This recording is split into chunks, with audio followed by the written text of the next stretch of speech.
Welcome to the Orykl Podcast, where we ask the big question: Hey, universe, what's going on?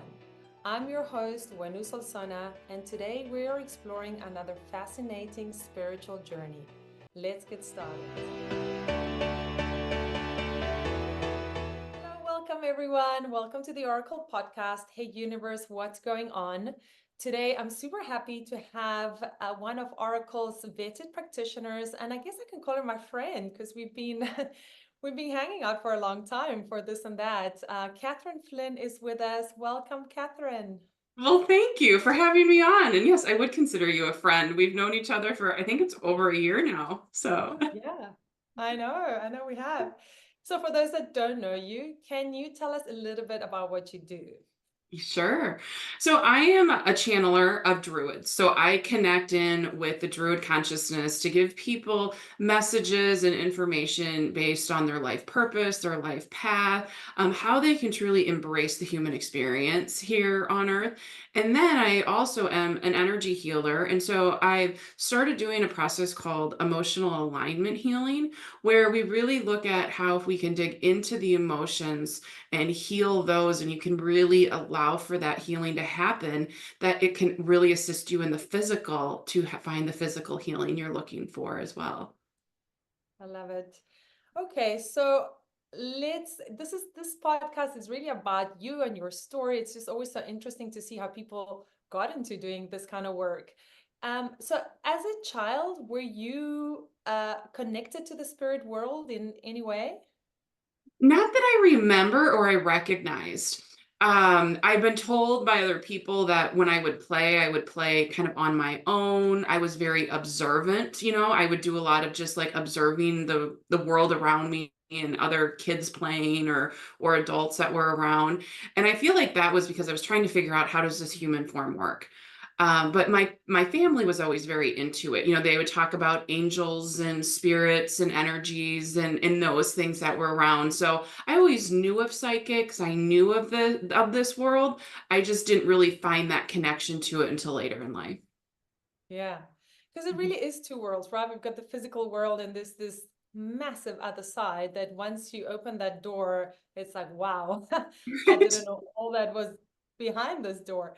Okay, so how did things progress for you as a teenager and an adult, and what really got you into the spirit world, let's call it? Right. So as a teenager and kind of into early adulthood, I really kind of followed the regular everyday world of, you go to, college, you get a job, you climb the corporate ladder, you do all of those things. And then it was one day, it was over 10 years ago now, but I really found this calling to take a tarot card class. I had never looked at tarot cards before. I knew about them. I knew people did readings, and something said, "Hey, take this class." It was a 1 day workshop, and I thought, okay, it'll be fun. It might be something I'll be interested in. So, I bought the deck. They told me, I hadn't even opened it yet till I got to class. I was like, what if I decide to back out or where it is? And so I was there when, the first 4 hours were all more lecture and explanation. And then she said, okay, we're going to start doing readings. And I was shocked. So a woman sat down in front of me, and I laid out the cards and I told her this whole story that I got from it. And she's like, absolutely. She goes, the only difference is I got the necklace for my birthday instead of my anniversary from my husband. And I was like, I did what? Like, I thought I was just making up the story. And that was kind of the beginning of me understanding that I do have a psychicness and intuitive ability. And so I really went down that tarot path for a while, Yeah. and really kind of learned to have some confidence in myself and what I knew. And then within a few months of that happening is when I channeled for the first time. So it was very unexpected. It was surprising to me. Luckily, someone who became a really great mentor for me was there and knew what was happening, although I really didn't have a clue what was happening. And she then supported me in understanding how this works and embracing the gifts, because as when you open up as a channel, there's a lot of changes in your life. There's physical changes, there's energetic changes. You're kind of like this open spot where all these energies are like, oh my god, she can see us, she knows us, she's here. So it was really working through that. And, to where I am now, where, I channel, the Druids and a couple other energies, and being able to channel the energy now for healing and really help connect people to where they are. So mine happened a little later in life, but still fun. Yeah. So, so what happened that first time when you started channeling? Were you intending to channel, or what were you doing? I was reading tarot cards. I Oh, used yeah, I used to the teacher that taught me tarot would have a practice group. It was once a month where anyone who took her class could show up. And usually there were quite a few people that would come. Well, this day in particular, I was the only one that showed up, which was really odd and rare. And I'm sitting there going, this is weird. Like, we've never had only one person show up. Looking back, I realized that was what was needed, because I sat down to read her tarot cards. And she said, hey, why don't you just read my cards? No one else is here. Read mine. And that's when I could feel, I felt like I was getting hit in the back of the neck with a baseball bat, and like I was levitating up. And there wow. was the tarot teacher was there, and she like kind of grabbed onto my arm. I think she realized I wasn't grounded, and these words just started pouring out of my mouth. And it was probably for about a minute and a half, for 2 minutes. And afterwards I kind of came down, and I was just exhausted. And June, my mentor, looked at me and she goes, do you know what you just did? I said, no, I have no idea what that was. She goes, you channeled. She Wow. goes, Yeah. you're a channeler. She said, so here is the new. And that's when I said, okay. Tarot kind of fell a little bit to the wayside, and I really worked on this channeling. And I always asked my guides, I said, why did you have me start with tarot? Why did you take me down that path? And they said, because you wouldn't have believed it if we wouldn't have given you something to believe in first. You needed a tool, which Wow. made a lot of sense with how I operate, how my brain works. Wow. So after this happened and she told you it was channeling, did you then look into more into what channeling was? Did you some courses or some exercise? How did you develop that skill? Yeah, I researched it a lot. I started meeting with June on a weekly basis, talking about what I was going through, what was happening. I attended some classes she taught that where I could really focus in on it. And then I also took an intensive course with another channeler who was recommended to me to kind of expand. But for me, it was taking what I learned through reading or through classes, and just through my own guides telling me, providing me with information as I'm channeling, to really kind of hone my own skill. Because I always tell people, how I channel is different than, every other channel on Orykl is going to be very different. But it's like, take what you learn, take those tidbits, and then find out how it resonates with you. So I spent many years figuring out, how is this going to fit me? How is this going to be part of me? And even now I find, I know I can turn it on and really channel and trance and bring it through, and then turn it off. But there's times where I find I kind of live in this in between space, Mm. where a friend will say to me, that really wasn't you. And I'll think about it and I'll be like, no, but there's obviously something you needed to hear out of that. So it just kind of naturally comes out, and it feels like me now. I feel like we're so integrated. It's kind of part of me at times. Wow. Um, so Yeah. yeah, it's been a lot of years of honing it, but it's coming Yeah. together. Mhm. And did you know who you were channeling at the beginning? Has it changed? Because I know you channel the Druids now and Yeah. others, Yeah. but have you how did you end up channeling the Druids? Yeah. Yeah. So when I first started, I channeled one of my guides. Her name was Julia, and she said we had a lot of lifetimes together. I did a past life regression and learned more about our lives together. And she said I needed someone that was very connected with my energy.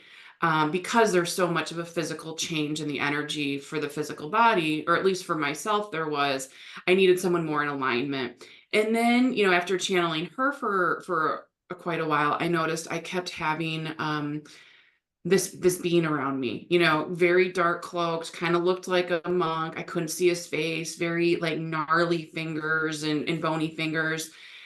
And every time I would say, clear the room, only things of my highest and greatest good, white light, really asking for that protection, I could feel so much else leave the room, but he would just stand there and look around. And I'm like, no, that's like you. And he's like, oh, okay. Like, and he would just step back over the threshold. And I'm like, well, like, I kind of want you like gone. And then I would check in with my guides and I would check in with Archangel Michael and say, why is he here? And they're like, he's fine. Don't worry about it.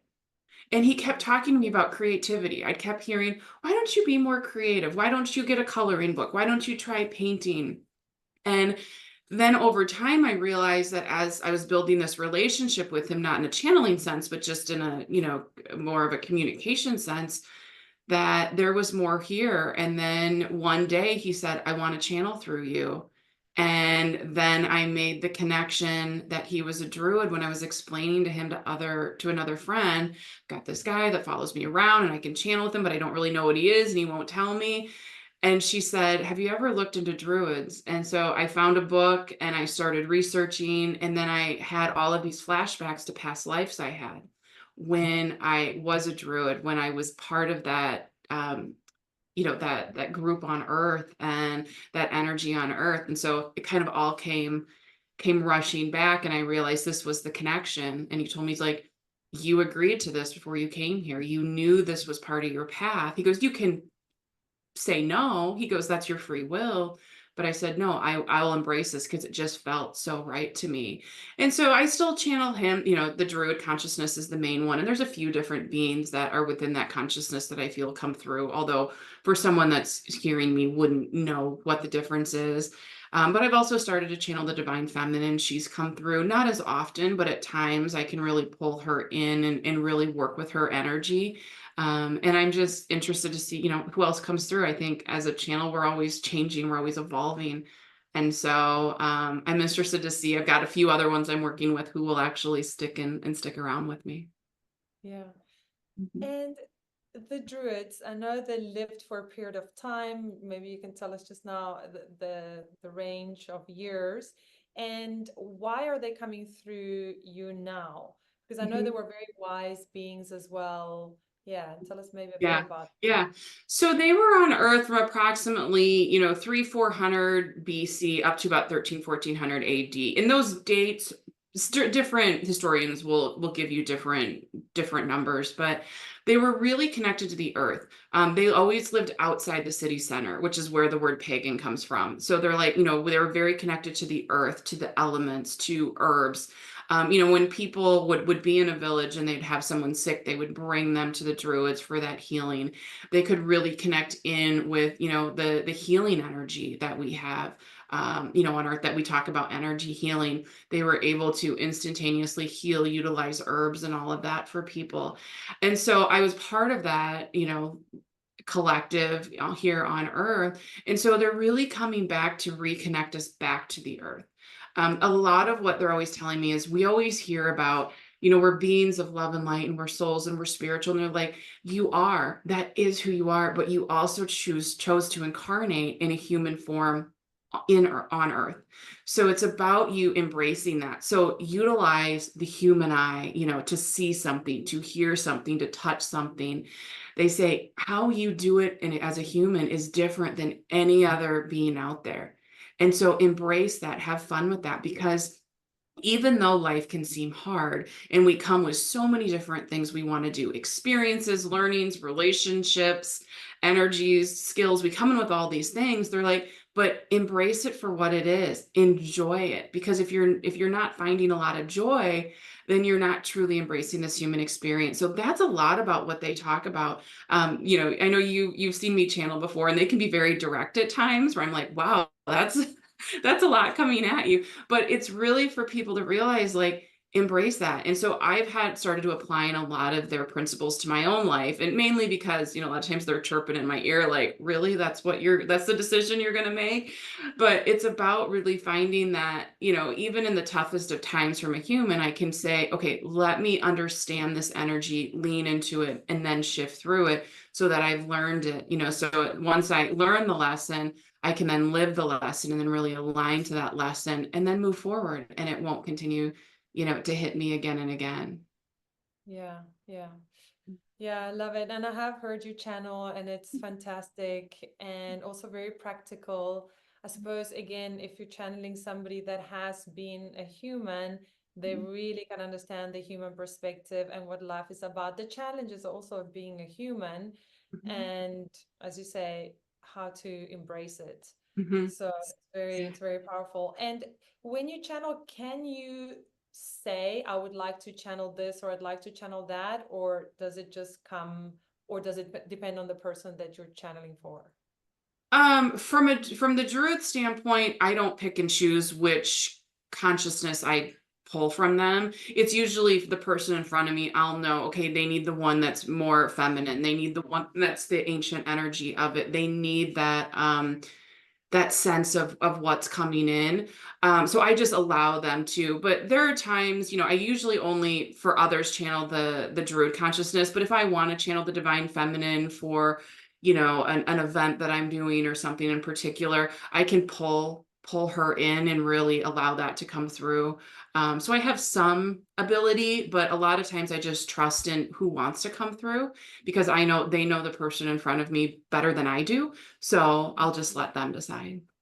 Yeah, yeah. Mhm. And I mean, if somebody hasn't had a channeling session, I mean, you're allowed to ask any question about Oh, any of course. subject, Yeah. and it's pretty amazing. Yeah. Yeah. It's It's very very interesting. conversational. Yeah. I'm surprised at how much, people will come with questions or they'll say you answered all my questions.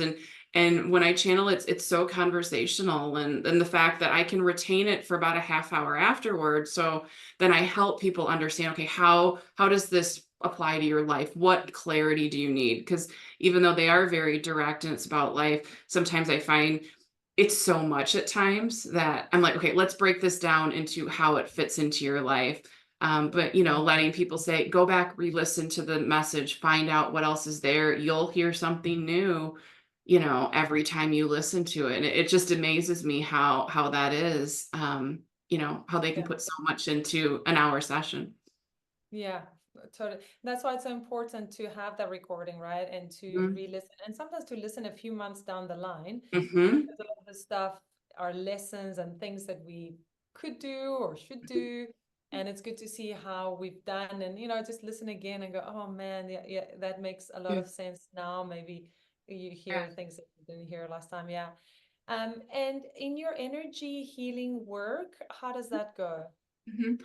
So, when I work with someone, I first start with kind of channeling in where their emotions are at. So we talk about what, physical ailment or energetic or emotional ailment they're really struggling with. And then I'll channel on how is that connected to their emotions? How can we shift that? What things do they maybe need to do? Do they need to show vulnerability? Do they need to show strength? Do they need, where is it that they need?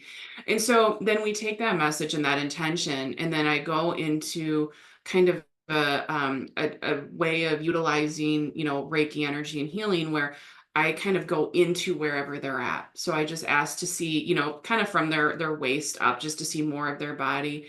And then I will kind of move my energy into their space. And then I bring in kind of a healing collective with me to work on the being that's there, the person that's there, to allow for that healing energy to flow through. Some things that I've learned a lot is because the Druids were such strong healers, I can tap into that energy and that knowledge of how they did that and how they were able to help with so much of this. So I've tapped into that to say, let's not work on the physical ailment because we all know, we want to heal physically, but what's the root of that? And the root of that a lot of times is emotion. It's the energy behind it. So if we can heal that emotion, if we can heal that grief, that loss, that heartbreak, okay, well, they come to find that maybe they won't have as many cardiac issues anymore.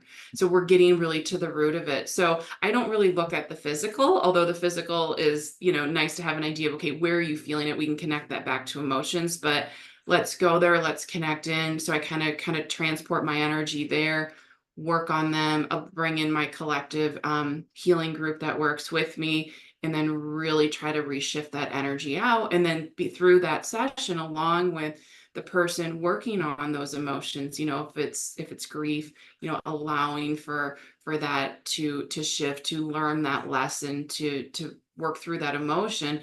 Then I come to find that I'll have a lot of clients that'll say, wow, like that physical ailment is gone because I've worked on what the underlying condition is. So, and we do it for emotions. I've tapped into past life stuff. There's so many things that will be there. But I always find no matter where it comes from, this life, another life, an experience, if we can get to the root of the emotion and that energy of that emotion, that's when the healing can truly begin. Yeah, Mhm. exactly. And it really is like that. I think it's all our physical ailments do have that Mhm. root of emotion. Yeah. So you've been doing this for a while. What are some of the most important lessons that you would say that you've learned in your journey as a spiritual healer? Um, the first one is that, I have to let my controlness go. I'm kind of a control freak, I need to be exact. I want to do it right. And so I really had to learn just let go. And even when I thought I let go, I really didn't. There's like still those little things I was holding on to. But just enjoy and roll with stuff that comes. I would always say, oh, I'm going to get up in the morning and I'm going to do, this and that and that. And I'd have the whole thing laid out. And it's like, forget what you think you're going to do. Just let the universe show you what you're going to do. So that was a big thing I had. And the other big lesson I've had is, I look back and I'm such a different person now than I was 10 years ago when when this journey kind of all started. And I go, just have fun, just be joyful. I try to find joy in every single day that I have, and sometimes it can be a little more difficult than others. Lay down to go to bed at night and I'm like, okay, well, I woke up this morning, maybe that was my joy. But I'm finding that the more I do that, the more the joy overwhelms the sadness or the difficulties. So I'm just, even in those tough days, I just really try to find the joy in each thing and just go with it, because I'm embracing the fact that I am a human. I had the chance to be here. Not every solar energy gets this chance. So I'm going to have fun. I'm going to take advantage of it. And I'm still human. I'm still going to make mistakes. I still might make, dumb decisions, but I'm going to embrace it and I'm going to have fun and I'm going to enjoy the journey I'm on. I love it. Yeah, I agree with you. And I think fun is really underrated as adults. We somehow have leave it somewhere in our teenage years, and then it's like, what happened, guys? Let's have fun here. Yeah. I'm all for fun, even in work, even in relationships, in friendships, and like you say, just enjoying life. There's just so Mhm. much to enjoy it, right? Yeah, there is. So yeah, any parting words, anything you'd like to leave the listeners with? I think, the one thing I just want everyone to get out of this is to just be who you are and Mm, have fun with that. We just be truly who you are, whether people agree with it or not, and just find the joy and have fun and own your humanness. Because that's the best part. oh, I love it. Well, Catherine, thank you so, so much. I'm so happy to have you at Oracle. You're amazing. And hopefully we'll chat to you soon again. Yes, absolutely. Thanks so much. Thank you.